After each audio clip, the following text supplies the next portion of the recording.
It's a way of life, it's not a hobby at all. It is very much a way of life, and any horse rider will tell you that. They are your children. You can't just get rid of them, you can't just sell them, or, you know, they're part of the family.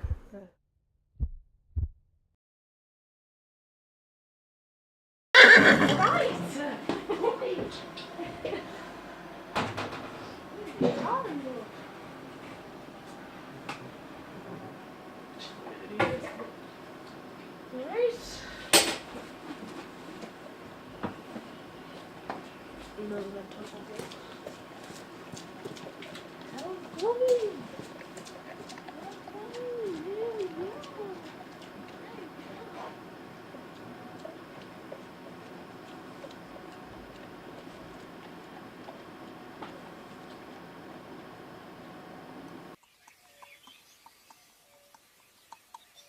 I got Lolly 10 years ago today. Yeah. I found her here actually, so I used to go for riding lessons once a week. I was at the age where I kind of was like, yeah, I want a horse now. So like every horse that came along I was like, Mum, can we buy him? Even if it wasn't for sale, I'd try and buy him. And then we found she was here, but she was here to sell. So I was like, this is the opportune moment.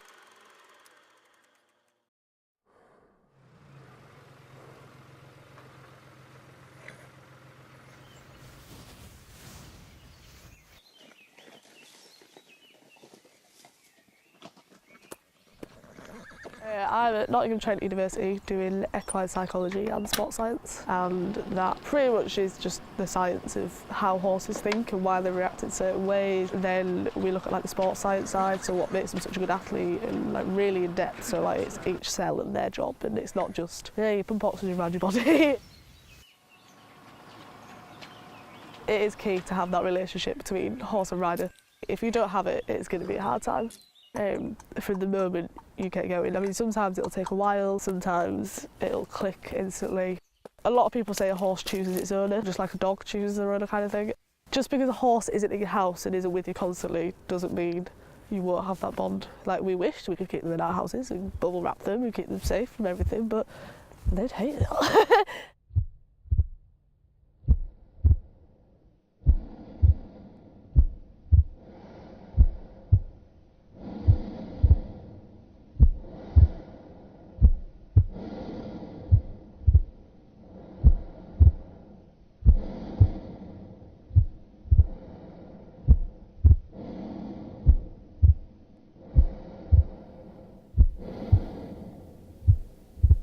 I didn't think I'd have Lollipop this long.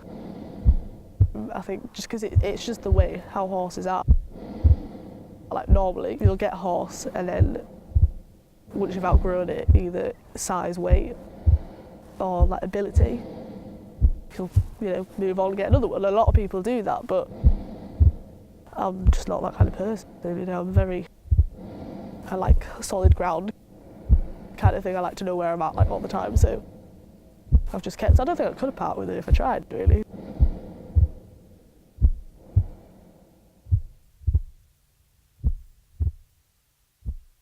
I think once I got her, I think it was kind of set in stone. You're doing this now, so.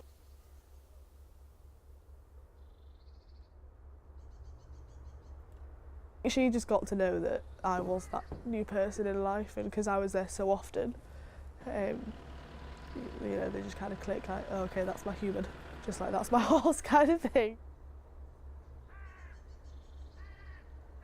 She did throw me off a lot when I first got her though, so that took a while to bond with. That used to annoy me. I think the moment I could stay on when she threw a book out in the field was when she was like, okay, yeah, that's fine, you know, we'll bond now. But because she's a mare, she's like typical moody mare kind of thing. She's like, this is my life. And we sometimes have a game of who's the moodiest, so she'll always try and win, but she never does. I'm always moody, always the worst one. To be fair, she's quite consistent. You know, we know each other really well, like the back of our hand kind of thing. I know, like, this really doesn't help back up the point that all horses are unpredictable. They are unpredictable, they really are. Like, you know, at the end of the day, they've got their own brain, but she just isn't. I think because I've had her that long and I've seen her do so many different things, I know exactly what she's going to do.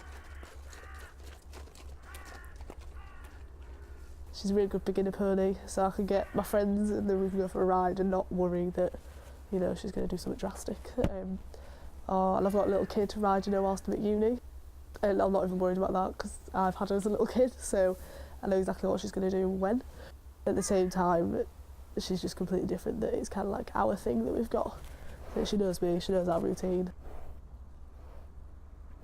I wouldn't swap a second of it. I've loved every moment of it. You know, and like even when she's been at the vets and stuff, she's still teaching me. You know, I'm still finding things out and learning how to cope with it. We've helped each other through everything. She's always been there through me through all my big events during life. She's been there when I've been growing up. You know, I've had her half my life now, so I couldn't go back to not having a horse. I really couldn't. She's kept me healthy. She's kept me active. She's given me something to do. She kept me grounded. She stopped me, I don't know, doing reckless teenage stuff. You know, when people are out partying, I'm cleaning my tank, getting ready for a competition. It's a complete different way of life, and I love it. I won't swap a second. It's great.